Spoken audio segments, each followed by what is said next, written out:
QuickBooks Online 2021.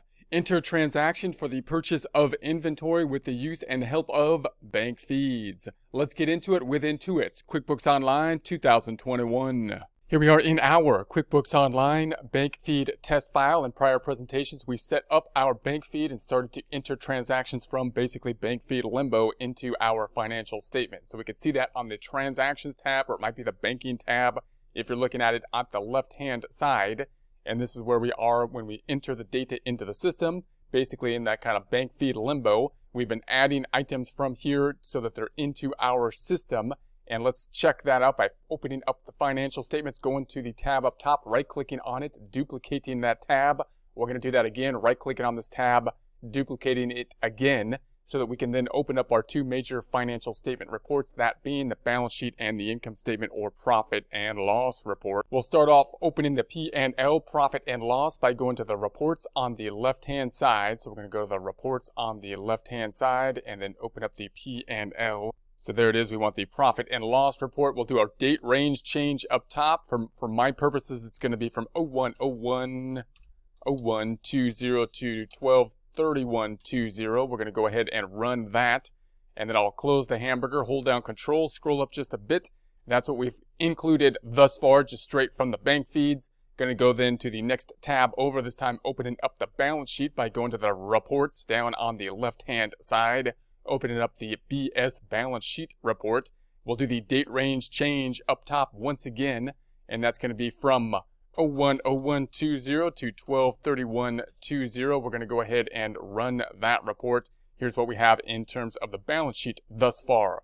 Now we're going to be thinking about inventory. Inventory is going to complicate matters a bit because usually inventory is going to be on an accrual basis. So let's first jump over to our flowchart. This is going to be on the desktop version. You don't need the desktop version to follow along, but we just want to show you the flowchart that's going to be on it.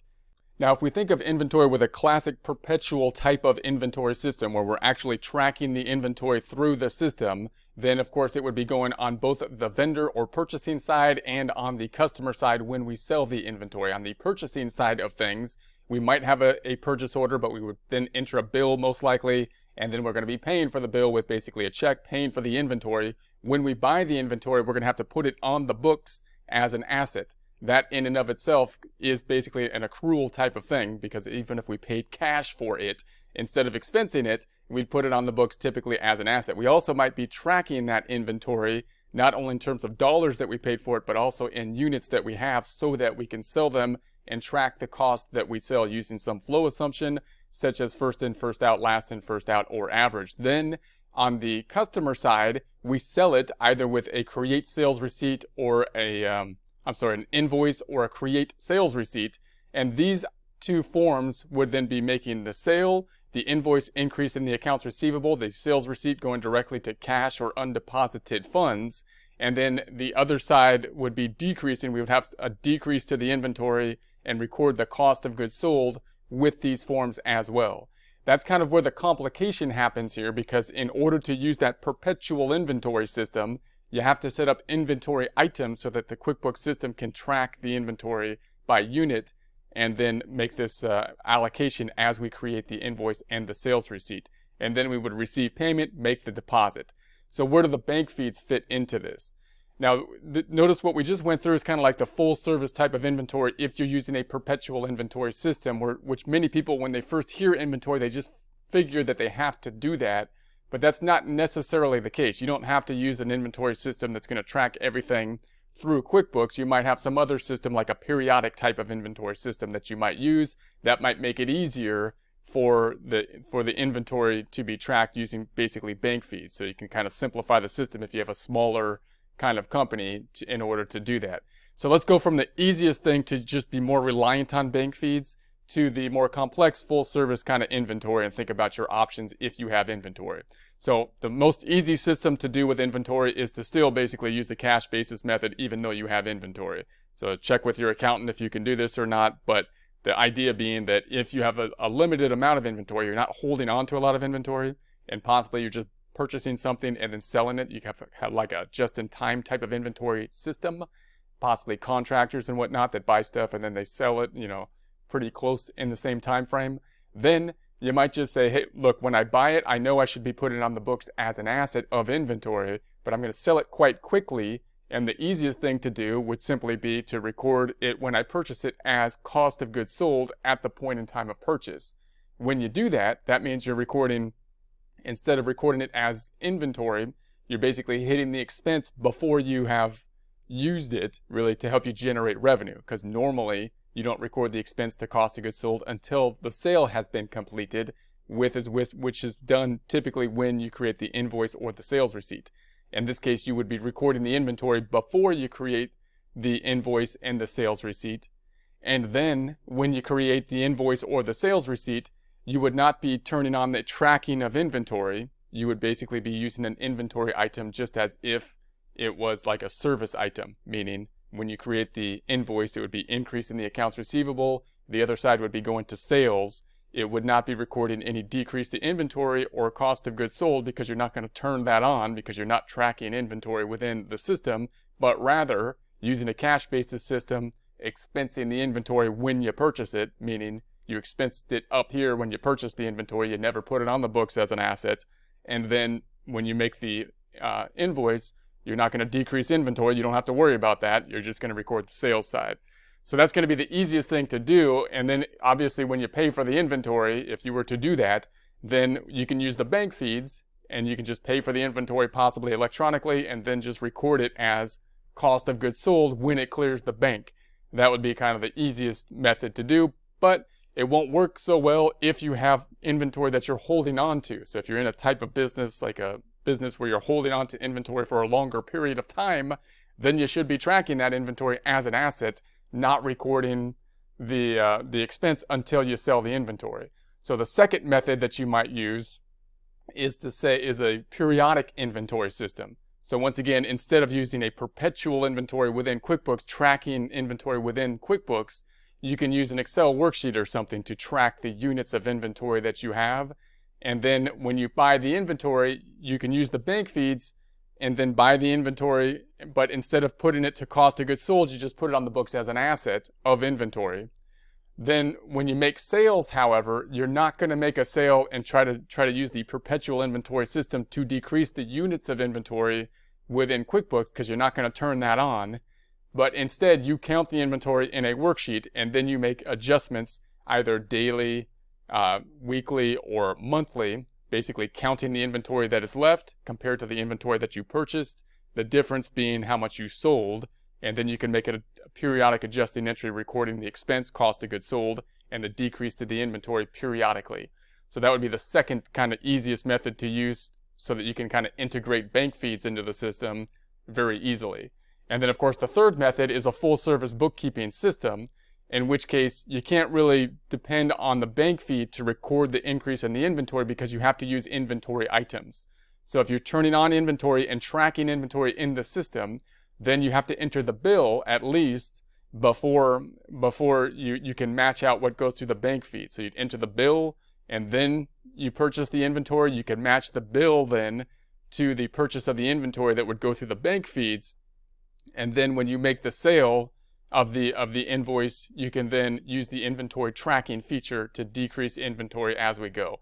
So let's look at those methods now in QuickBooks, and we'll kind of just run through them quickly with the bank fees. So we'll start with the easiest transaction where we're just going to expense the inventory and then just expense it as we go. So I'm going to pretend that these Primerica ones are going to be inventory here. So I'm going to sort it by description, hold down Control, scroll down just a bit, and I'm going to go down then to these Primerica items, these three. I'll choose the oldest one first. So let's just use this one first. So now notice it tried to pick a vendor, Primerica Life, but I don't want Primerica Life this time. I want Primerica CA. So I'm gonna update the vendor here to that. I'm gonna say tab.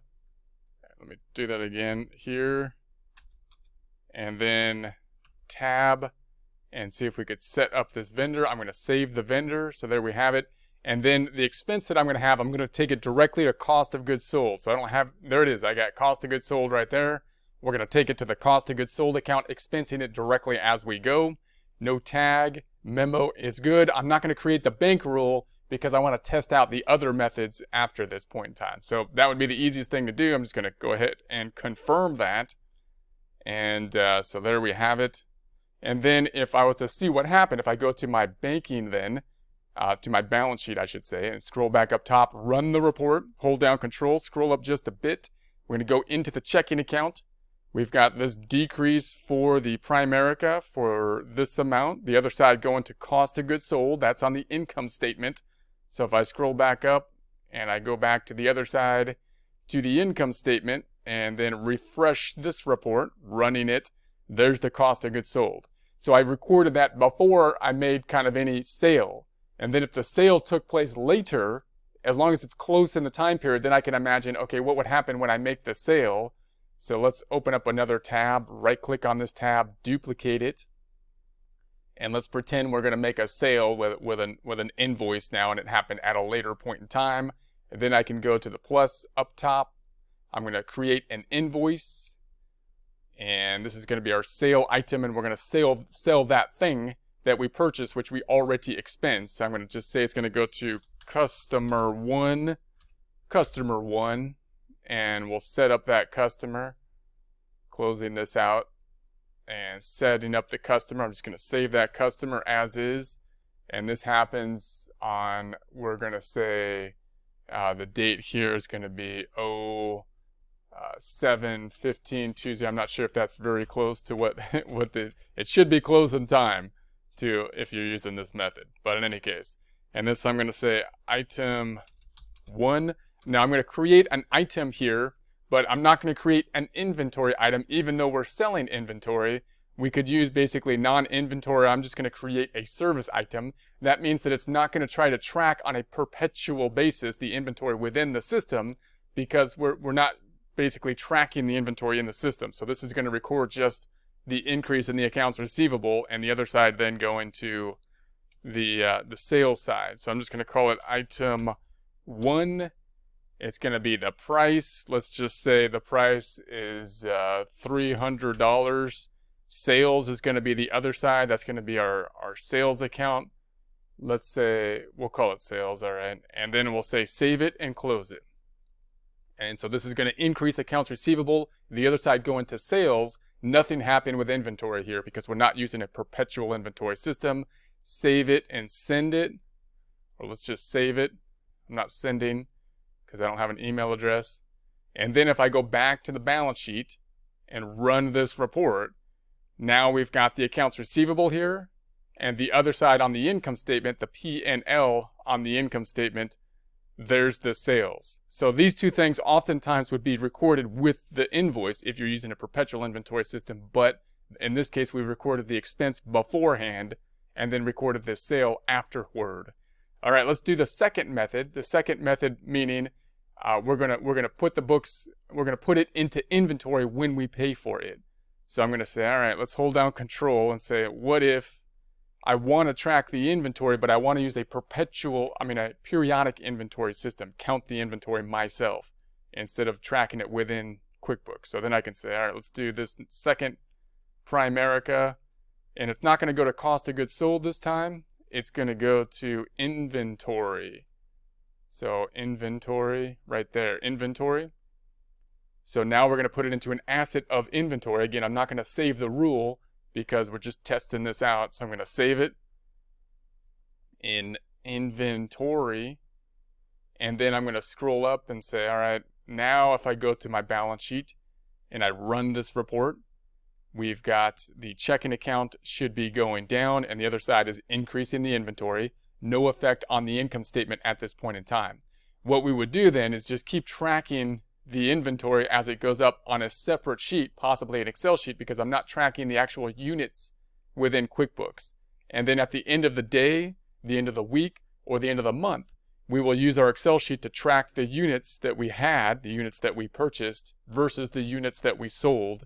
And then on a periodic basis, we will just do a journal entry. The journal entry then decreasing the inventory for the cost that we sold, because we're going to do our cost of goods sold calculation, beginning inventory plus purchases minus ending inventory gives us our cost of goods sold, and we'll do that calculation on a separate worksheet. So we're not tracking it within the system on a periodic method. And then we'll do a journal entry, which will decrease the inventory that we sold. And the other side's going to go to the income statement over here to cost of goods sold. So once again, under that method, when we make the sales items up top, we're simply going to record a sale up top, and it's not going to be tracking perpetually within the system. And then we will do a journal entry periodically in order to record the cost of goods sold. That allows us to do the bank feeds to always record the increase into the inventory, but then we have to track that in some way on a separate sheet, Excel or something like that, so that we can then do our cost of goods sold calculation, beginning inventory plus purchases minus ending inventory, to figure out our periodic adjustment, decrease in the inventory and the cost of goods sold. So that's method number 2. Method number 3 is to track the inventory within the system, which means you got to deviate from a basic, method of cash basis method.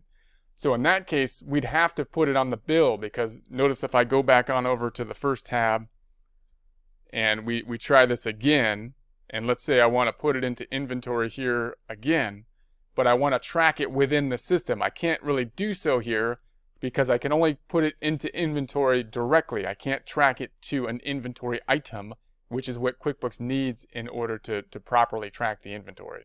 So in that case, we're going to say, all right, well, let me first go to the first tab and say, let's add a bill for the inventory, and then see if we can match the bill, or we could do an expense form if it was an expense form, then we could match it out to what goes through QuickBooks. So in this case, we can use a matching type of format. So I could say, all right, let's turn on, we're imagining we have inventory turned on now, and we're going to say, let's say that we have a bill form that we're going to enter, which will increase accounts payable, and the other side, in this case, go into an inventory item. This is going to be vendor 1, or let's say it's Primerica. So we're going to say this is Primerica, and the terms, we'll say 30, and then the date, we're going to say this is on, what did we say, 7/17, we'll keep it there, 7/17/2020. And then we need not the category here, but now I need an item. I need an inventory item. So I'm going to add an inventory item this time. This time I'm going to make it an inventory item. So I'm going to say inventory item. These are the things that we sell. I'm going to set it up this time not as a service, but an inventory item. I'm going to try to spell it right. Not that I care that much. And then we're going to go down and say inventory item. We'll say this is for $400. And this is going to go to product, sale of product income. And then the purchase, we'll say 400. And then the cost of it, we're going to say is this amount here, $30. We'll say $30 cost. And we're selling it for 400. It's quite a markup. And that's going to be the cost of goods sold. Now, I'm not going to turn on any sales tax or anything here. We're just going to keep it as it is. So I'll save that. And they want a start date. So I'm going to say 0. How many on hand? 0 as of January. Let's say January or 2020. 0 on hand. And so I'm going to say save it. So now we have our bill on hand, right? So we've entered the bill. I'm going to close this back out. What that does is if I go to the balance sheet, run this report, now we've got our accounts payable on the books, and we now have the inventory. This time it's tracking the inventory, put it in another account called inventory asset. It's tracking that inventory, and we have the detail of it tracking it, meaning we got the subledger. So if I go back to the tab to the right, for example, reports down below, and I take a look at the inventory reports now, meaning I go to the inventory valuation summary, for example, then it should give me, there's our unit of inventory. So now we're tracking it perpetually within the system. So then when my bank feed comes through, now I'm going to say, I've got this $30 that was paid. I'm going to match it now. And sometimes QuickBooks will do it automatically if I already had this transaction in place. But I could say, now I want to find a match. I'm not going to use this to record a transaction. or I will, but I'm going to match it up to the bill. So here's the payment that's going to match up to the bill. So this payment then is going to reduce the amount of the bill that we had, and that means the accounts payable is going to go down, and the other side will be decreasing the checking account. So let's see that. If I save this, then we're going to save that item, and then I'm going to go back on over to the balance sheet. Let's refresh the balance sheet. Hold down Control. I'm going to scroll up just a bit, and then if I scroll down to the accounts payable, it's back down to 0 now. So now we've matched out our bank transaction here. So it was a bill check now. So now we use the bank feeds to match out the bill check. And then if I go back up top, it's going to be a decrease to then the checking account. So now we're tracking the inventory this way in the system, but we had to use a matching feature a little bit. We couldn't just rely on the bank feeds to build the books. And then when I make the invoice, then if I was to make another invoice, go into the first tab, for example. Now let's make one more tab. I'm going to right click on this tab, duplicate it again. And now let's make an invoice and say we're going to sell this thing. And we'll see it go down. So I'm going to make another invoice and track this. Hold down Control and scroll down just a bit. Bring it down to that 100% again. And let's make this customer 2. This is going to be customer number 2. We're going to set up customer number 2. Actually, I got customer number 1. This is customer number 2. Totally different person. And so we'll set that up. And let's say we sell it on like the 20th, let's say. And this is going to be our inventory item for 400. Now, when I record this, it's going to do more than the last invoice we recorded. One, it's going to do partially the same thing. It's going to increase the accounts receivable, the other side going to sales, but it's also going to be decreasing the inventory and recording the cost of goods sold, because now we're tracking the inventory in QuickBooks using a perpetual inventory system this time. So let's save it and close it. Save it and close it. And then we'll check that out by going to the balance sheet again, balance sheet, and let's run that report. And so now that inventory item has gone back down to 0, and it did so with the invoice, because now we're tracking it with the invoice. We're doing the full service system this time. Going back on over, the other side went to the income statement. Refreshing the income statement, we see then that in the sales of the product, there's the 400 with the invoice, and then we have the decrease to the inventory item back to the balance sheet. Inventory item should go back down to 0. It was the second one with the second method. So it went back down to 0 here because we sold it. And it did so with the invoice, so we decreased it with an invoice. And the other side went to the income statement in the form of cost of goods sold, and it did so once again with the invoice. And note that that $30 is not on the invoice, so if I go into the invoice, we don't have that $30 there. It's nowhere on the invoice, but the invoice knows about it because this item is what tells QuickBooks what the amount is and how to track it using the perpetual inventory system. Closing that back out. We also know that on the subledger for inventory, this should go back down to 0. If we refresh this, it goes back down to 0 because we sold the inventory.